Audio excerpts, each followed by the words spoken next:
So we're here right now at the Woodstock Town Hall, and we're just under 30 minutes before people start piling in.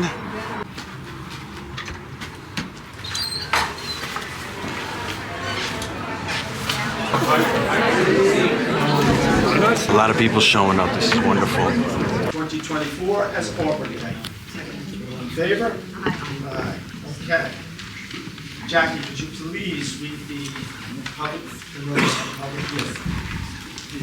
At a public meeting held on April 9th, the town board scheduled the public hearing to be held on April 23rd at 7:05 p.m.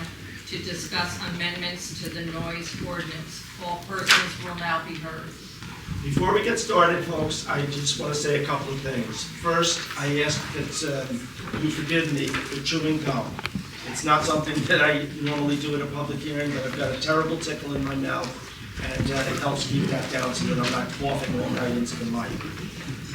With that, I've been supervisor now, this is my 8th year, and we've had a number of meetings in that time where we talked about issues where there was people from opposite ends. And at least 5 or 6 times at the end of the meeting, I was able to stand up and say, I've never been prouder of my community, because we all listened, we all considered what everybody had to say, and we all talked about compromise. I hope tonight is number 7, and I think it will be. I put together a task force 1 year ago tomorrow, and that task force, it's one of the few task forces that I actually sat in on and helped with. And I have to say that these 6 people are some of the finest people I've ever had the pleasure to work with.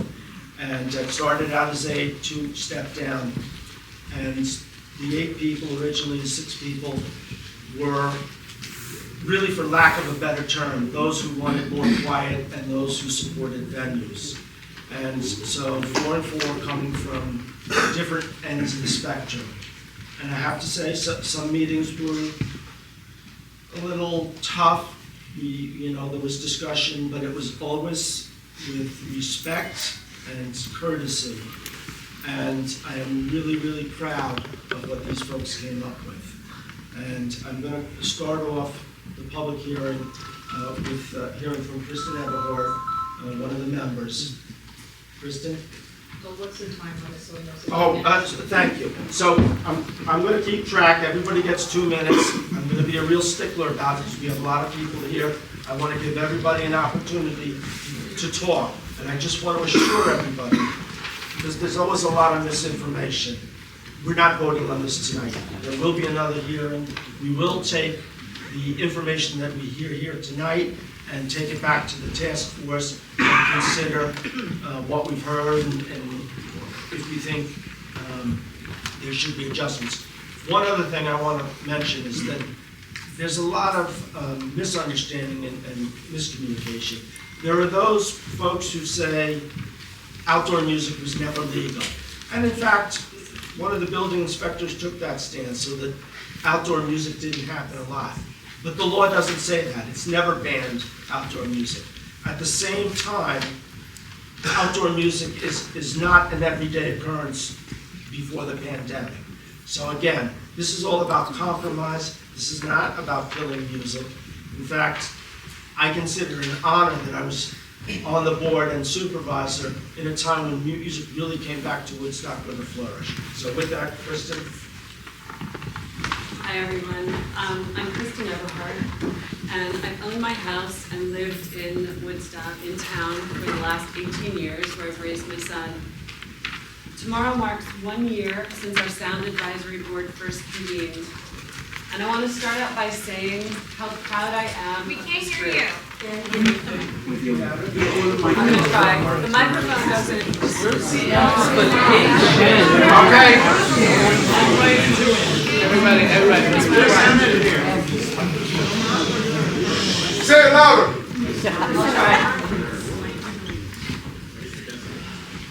Tomorrow marks 1 year since our sound advisory board first convened, and I want to start out by stating how proud of this group I am. doesn't mean it was an easy process to becoming that cohesive group. Anything but. We all have pulls, commitments, lives, families, businesses, and personal agendas. And still, we showed up, week after week, for over a year.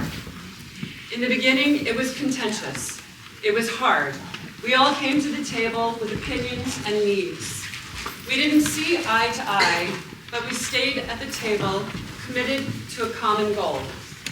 It was a long process. We did research of noise ordinances in other towns. We invited the police to our meetings. We went to venues, and we considered a lot of opinions. Most of all, we began to listen to each other.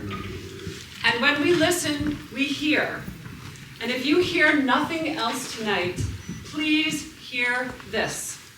We are not music haters, not one of us.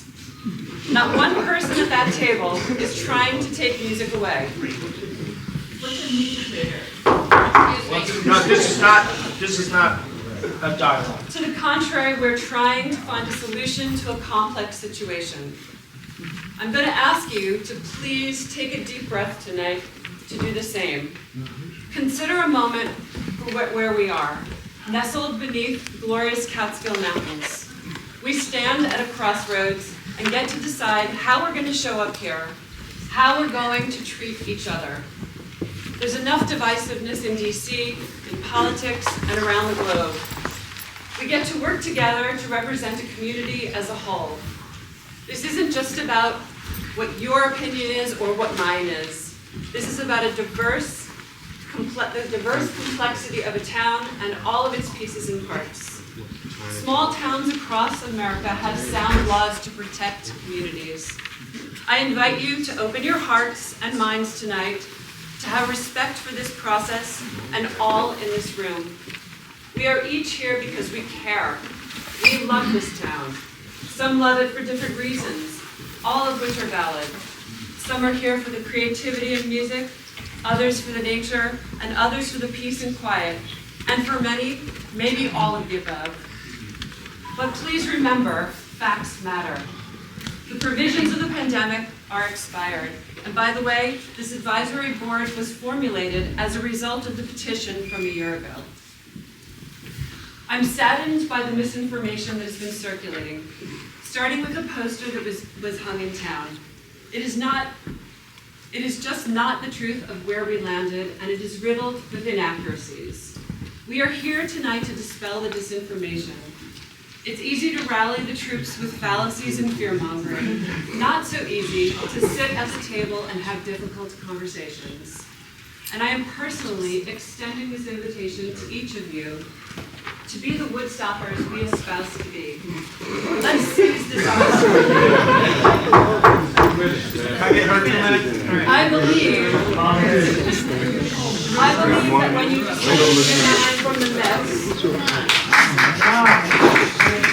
when you grasp the full scope of what we've arrived at, you will see that we have landed at a place that considers Stop!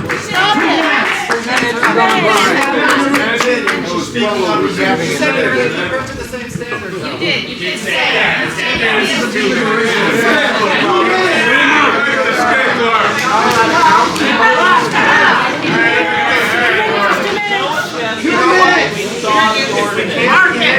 I'm going to adjourn the meeting. Must not understood he had gum in his mouth. You will see that we've landed in a place that considers all sides, and I think that is something we should all be proud of.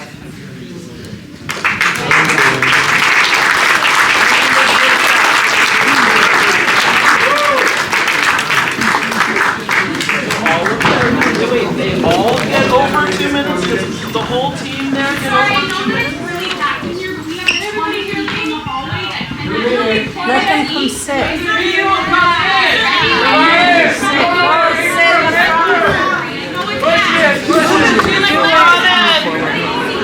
Next bus will be here and then just move forward a little bit because everybody else is going to move forward.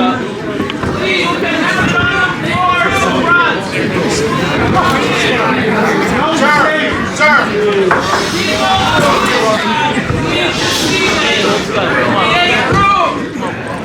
on the floor here.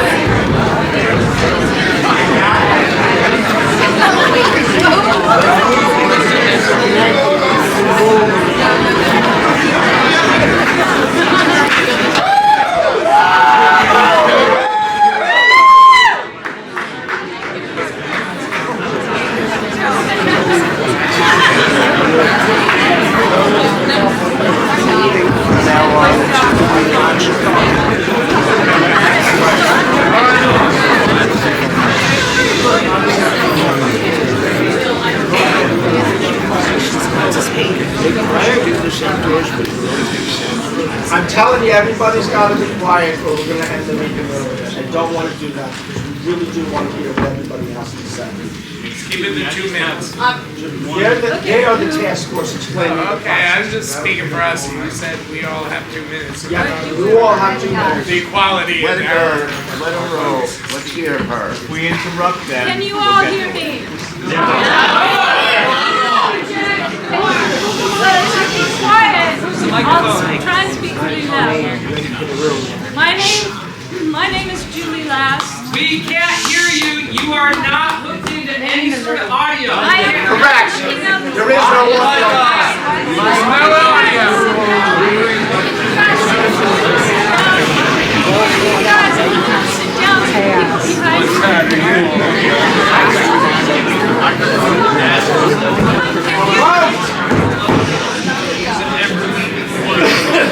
I kind of want you guys to sit down, but kind of creating a wall. Can you step back from? Yeah, thank you. You guys just stay back from the audience. Okay? Yeah. She does not need to get. I'm going to speak as loud as I can, and if you could be quiet, maybe you'll hear me. My name is Julie Last. I'm a music producer.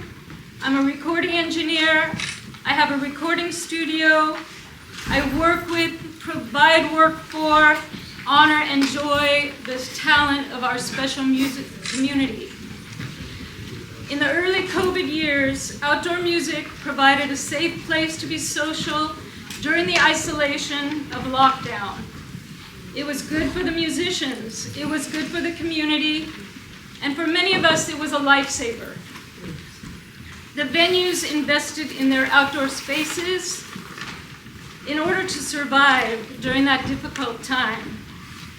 Regulations were altered to accommodate the extraordinary circumstances. In the warm season that followed, we tiptoed back into a more normal existence, and outdoor music continued as a summertime experience.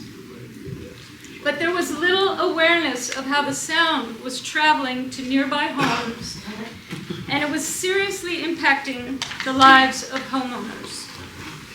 Now that the immediate dangers of the pandemic have passed and music is safe inside again, some members of the community want to have some peace and quiet.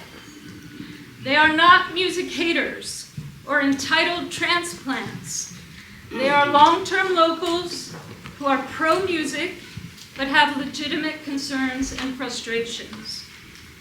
Imagine not being able to put your child to bed at night. Imagine not being able to watch a Yankee game with the windows open.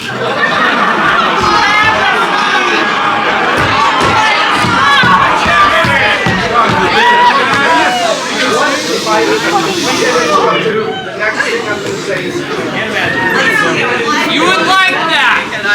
You would like that. all right, Bill, meeting adjourned. We're going to get it done.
And I'm here to announce that if they pass this ordinance, I'm suing the town.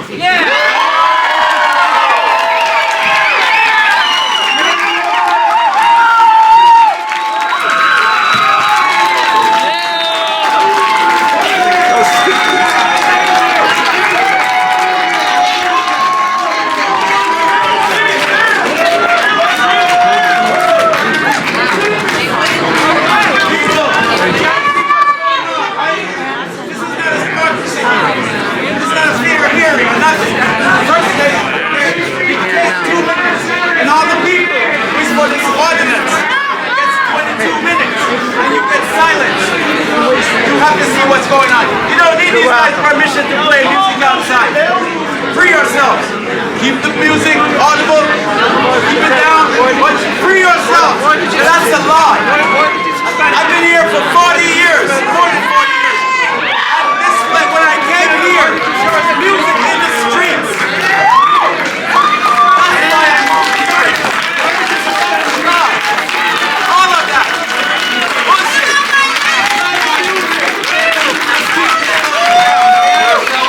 Don't even listen to what they say. They don't give you permission to express yourself. COVID, yeah, long before COVID, there was music here. Everywhere. Nobody complained. These just come. These people moved to Woodstock to capitalize on shit. Trying to shut us down. You gotta see what it is. It's not about the music. It's about them not being able, no. It's about them not being able to profit off of ordinance. That's what it's about. That's what he did. They can't profit off of ordinance. Be here. Whatever they say, come back and do the same thing. We don't need their permission to play music at all. No. Freedom of expression regardless. Even with the county.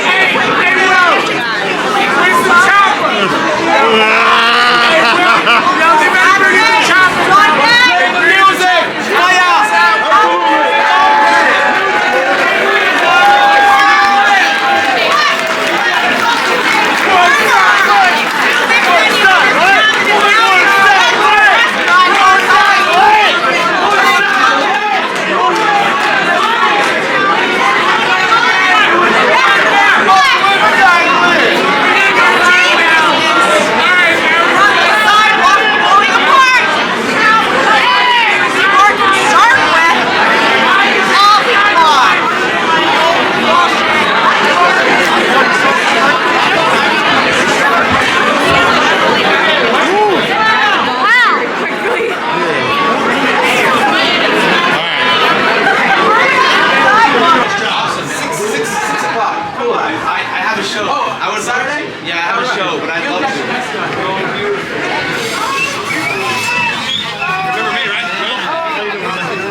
They could go till 10 p.m. There you go.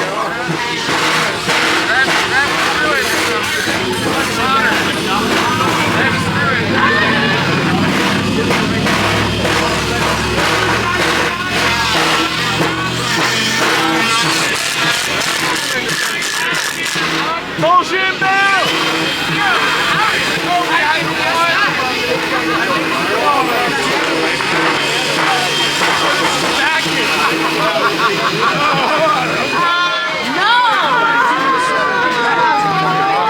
Someone will tell you something. My voice is Nobody said something about the Yankees. I moved to Woodstock 40 years, over 40 years ago. And I moved here because of the spirit of Woodstock. You know, I used to visit my friend Darryl. It's right in the streets of Woodstock.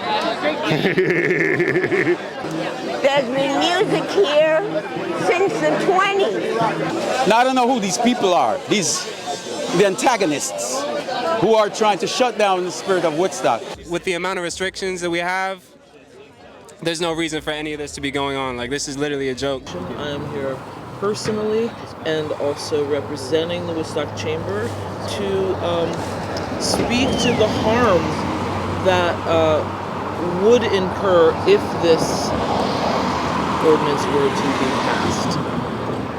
To me, I think it's ridiculous. I think it should be more fair. And, you know, and to be fair, you know, people deserve to enjoy their properties in peace. But, you know, if we're known as a music colony, then I feel that that should be the focus, should be the arts. So we're just asking for reasonable limits that reflect the laws existing and not a specific law that only targets music and those in the music industry. This is Woodstock. If we all just respected the laws that already were in place, then everybody, including the people who are making the complaints, would be heard, would find peace here in Woodstock. When the drums were beating, I thought I was back in the motherland. But I went up there, they said the drums were up there. So I went up there and I've been here ever since. That's what made me want to stay here in Woodstock. In 1929, Woodstock was established as an arts colony. It was way off the beaten trail from New York City, way off. You had to kind of find it. And once you did find it, you went back to wherever it was that you came from and said, we found something different.